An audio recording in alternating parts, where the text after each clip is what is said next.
Joining us now is Chief Border Agent Greg Bovino. Greg, first of all, thank you so much for everything that you and your agents do. We are so grateful. It cannot be an easy job, but we know that you guys are the best of the best. I think as America watches what's happening in Chicago and in Portland, and we've seen it across the country, but those seem to be the hot spots right now, we wonder, National Guard, they're telling us that they're not needed, but your agents on the ground, your facilities, would the National Guard certainly help your agents do their job and do it safely?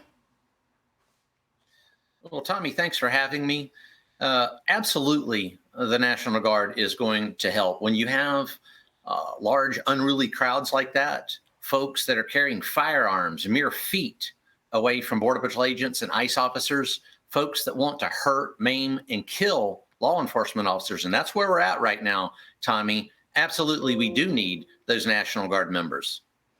Right. Well, when it looks like a war zone, you need to protect your agents and you need to protect those federal facilities. I'm wishing the best, and I'm hoping it doesn't come to that. But President Trump has made it very clear he will defend the agents and he will defend the facilities. So I think now is the time, if not any moment now.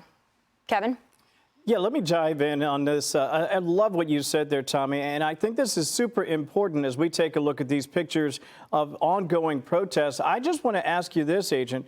From your perspective, are you getting the kind of help that you would expect from leadership in places like Portland in particular, but also in Chicago? Because what I've noticed as a resident of Washington, D.C., they weren't necessarily thrilled about it, but the truth is, the National Guard has made things demonstratively better for the citizens, and that's the point here, is it not? That is indeed the point. This started in Los Angeles, if you remember, with the deployment of several thousand troops to Los Angeles to protect those federal buildings, to protect ICE and Border Patrol agents. We're seeing that same thing now in Portland and in Chicago.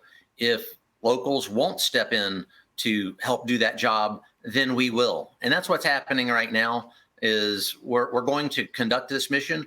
This is going to be a successful mission, and we won't be deterred from that mission. Those National Guard troops are going to be integral for that mission. Greg, it's Alicia Acuna here. A quick question, because I understand that you're in Portland overseeing the operations there, but you also oversee Chicago. So considering those two cities right now and what's going on there, it appears that these protesters are more and more emboldened because they are realizing they're not getting much pushback from, well, in Portland's case, from local police, but also from local leaders. How concerned are you that in other areas, other cities in the United States, that ICE officers could be targeted if there are leaders there who refuse to stand behind federal law enforcement? Alicia, it's very concerned because not only are our law enforcement officers being targeted, death threats, and actually every day on the street they're being attacked. Just in Chicago yesterday, we had several assaults on federal officers, and then again today with the shooting this morning, assaults on federal officers. When we have elected leadership that continually says things like we're jackbooted thugs or Nazis or whatever they say, it appeals to those weaker-minded constituents, and they end up paying the price yet again. And, something else I think that bears mentioning here is Border Patrol's been around for 101 years. We've operated in non-permissive environments for those 101 years, and we're very adept at carrying out a mission in a tough, difficult environment. Same thing with our fellow law enforcement partners. And some of those constituents that are falling victim to that crazy talk by politicians are finding out the hard way what not to do. That young suspect this morning found out very quickly what not to do. So I would implore those elected officials and those so-called community leaders to knock it off. Greg, it's Joe Concha. As far as Mayor Johnson, who currently sits at 6% approval in Chicago, which is really hard to do, J.B. Pritzker, who really wants to be president, is the non-appreciation from these elected leaders that you speak of, is that having a negative effect on Border Patrol, ICE agents? Or are they emboldened to do their job even tougher as a result of not being appreciated the way they should in terms of expelling violent criminals from this country, from the state of Illinois, from the city of Chicago? Joe, no effect on law enforcement. We see it as a a difficult situation, but absolutely no effect. We're going to conduct that mission in Chicago and anywhere else we need to do. It's those individuals are so out of touch with some of the folks in their community. I'm seeing a very subtle change there in their communities. A lot of those inner city American citizen residents are actually coming up to Border Patrol agents and ICE agents and saying, thank you for being here. Now, they're telling us that, but those elected leaders don't seem to be getting the message. But they're going to get the message, because we're seeing an upwelling of support that we've never seen before. Wow. Greg, that's great to hear, and I think it's underreported also. But there's also chaos in Portland right now as Antifa continues to target the ICE facility there. The National Guard is expected to arrive any day. What are you seeing on the ground in Portland, Greg? But also, how is the coordination with local law enforcement? We assume that local law enforcement would want to help their federal partners, but in some cities around this country, unfortunately, it doesn't look like that's the case. Can you give us a little bit more detail on what you're seeing as far as that coordination? Sure. Coordination in Portland and other cities is, especially Portland, is almost nil. Oftentimes, the Border Patrol agents, ICE agents, and then our federal allied partners, they're out there alone dealing with this, and they have been in some situations for several months now. So we would like to see that coordination, but when there's not that coordination, that's when National Guard troops and additional Border Patrol agents and ICE agents come into the situation to take care of it. If they can't take care of that community and deal with that criminal element, we will. Greg, it's Kevin again. I just want to ask you about the Windy City. That's an operation that you know very, very well, and yet I think from an outsider's point of view, when you hear what the governor, J.B. Pritzker, has to say, when you see the recalcitrance of the local leadership like Mayor Johnson, I'm just curious, what's your message to them as they continue with their behavior and their non-support to put the people that they are charged with protecting at great risk? Those individuals, like the governor or the mayor, they feed violence. They foment this violence, and I kind of scratch my head as to why they would do that. But they are actually feeding this violence and trying to get people hurt. I wonder if they actually want Border Patrol agents and ICE officers hurt. At this point, I've almost came to that conclusion. It's a sad fact, but they continually banter that rhetoric around, and I've not heard anything on the suspects that we've arrested, the bad people and bad things that we've arrested by the thousands. I know they said it was 800. It's over 1,000 arrests now in Chicago. Just yesterday, I was with Secretary Noem. We arrested an aggravated felon who had spent 3 years in prison for a firearms offense, walking the streets with immunity. What does the governor have to say about that? You never hear them say anything about that. That's awfully concerning to me. You know, Greg, it's Alicia again. I think that there are probably a lot of people out there watching what's happening in Chicago. They've seen what's been going on in Portland, and they're just sort of struck by seeing the fact that there are actual Democratic leaders in this country who are not showing concern for the safety of they're also their own constituents sometimes. You have ICE officers, they live in this community, and then they go into this area, especially in Portland, which there's kind of this bubble around it where the local police won't protect them.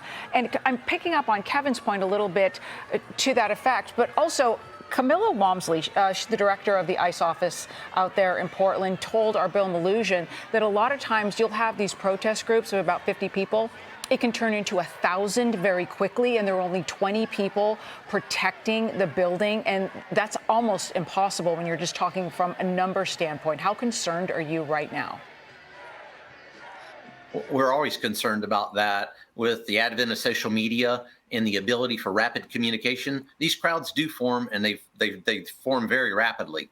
So there's another reason why we have National Guard troops being deployed to various cities, whether it's Chicago or Portland, is to deal with that very situation that is caused by a politician that says on one hand they don't want us wearing a mask, and then on the other hand not saying anything about agents being doxxed. So we're taking action when they won't. And I think that's the bottom line here is we're taking action when they won't. Luckily, we do have good leadership, whether it's President Trump, Secretary Noem, good, strong leadership that's restoring law and order to America's cities, whether it's Portland, Chicago, Los Angeles, or nationwide. The mission continues. We're going to make this nation a safer place. Chief Patrol Agent Greg Bovino, thank you so much for joining us tonight, and we're praying for you and all of the agents out there working so hard to protect and defend our country and communities. Thank you so much. Thank you. Thanks, Greg. Joe, I want to go to you on this first. I tell you what, this is so gosh darn infuriating to me that these leaders don't look at our men and women of ICE and Border Patrol, our federal agents. They don't look at them as people, really. No. They, in an attempt to just dunk and flex on President Trump and his immigration policy that the American people overwhelmingly voted for about a year ago, by the way, they're putting these people in danger. And to Alicia's point about it starts with a small group, but then pretty soon it's 1,000 people. And they expect these Border Patrol agents, these federal agents who are out there doing their job, they just want to leave them to the wolves. I find that so upsetting. Especially, Tommy, after what we saw in Dallas when ICE agents were targeted to be murdered, executed, right? And we saw it several times, actually, in Texas and other places.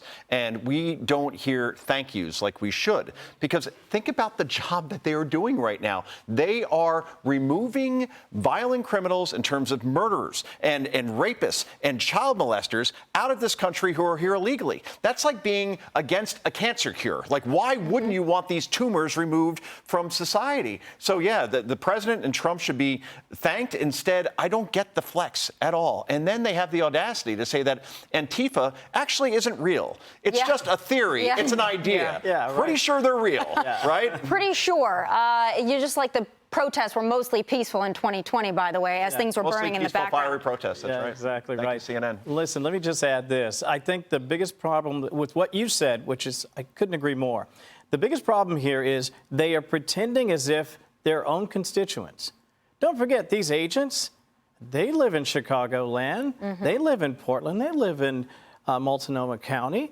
They are your constituents. I heard Tom Holman mentioned earlier. If you're a secretary, if you're somebody who's working in support staff and you're working for ICE or you're working for the Guard, these are your residents. These are your citizens. You owe them a debt. And that is the safety and the protection of your taxpayers and your community members. And so when they play politics with people's safety, it's reprehensible. It is. And Alicia, I can't help but point out, Democrats, after they were beaten so badly last November, a few of them were willing to acknowledge that they got immigration wrong and willing to acknowledge that the American people were fed up with open borders and they were fed up with the willy-nilly. But it doesn't seem to me that they're implementing any of that whatsoever, any acknowledgement of what happened last November. In fact, it seems that they're tripling down on what they did under the Biden years and expecting to curry favor with the people who overwhelmingly voted for exactly what we're seeing right now. Yeah, and they have no interest in coming forward and protecting the safety of the people who live in their communities, which is they're making the people who are under attack the bad guys, which is striking. And then you also think about, especially in Portland, there's this 6-block radius around the ICE facility where the police will not go. So think about it. You have an ICE officer in there who will not get protection from the police. But if that officer takes off their uniform, goes 6 blocks out, the police will protect them if they're under attack. What is that? How is that happening here in the United States? It's so ridiculous. Let's also mention that there are businesses in these communities that whether they support immigration policy or not, they would like to operate their business, and they can't do it when you have 100 consecutive nights of this? No, and there are residents, because I work on the western part of the United States, so we've had crews there this whole time, and there are residents who go down and beg the protesters to shut up because they just want to go to sleep. They're not talking about politics, they're talking about noise. They're like, somebody stop this. I got to go to bed. And remember, if they wanted to shut this down, this is the thing, what the president proved in Washington and has proved around the country, if they want to shut this down, they can shut this down. They need to act and act now and act strongly. Otherwise, you're disregarding, again, the safety of your own people. And if you want to change immigration policy, lighting things on fire isn't going to do it. You got to win an election. Maybe try doing it that way. Hey, Sean Hannity here. Hey, click here to subscribe to Fox News YouTube page and catch our hottest interviews and most compelling analysis. You will not get it anywhere else.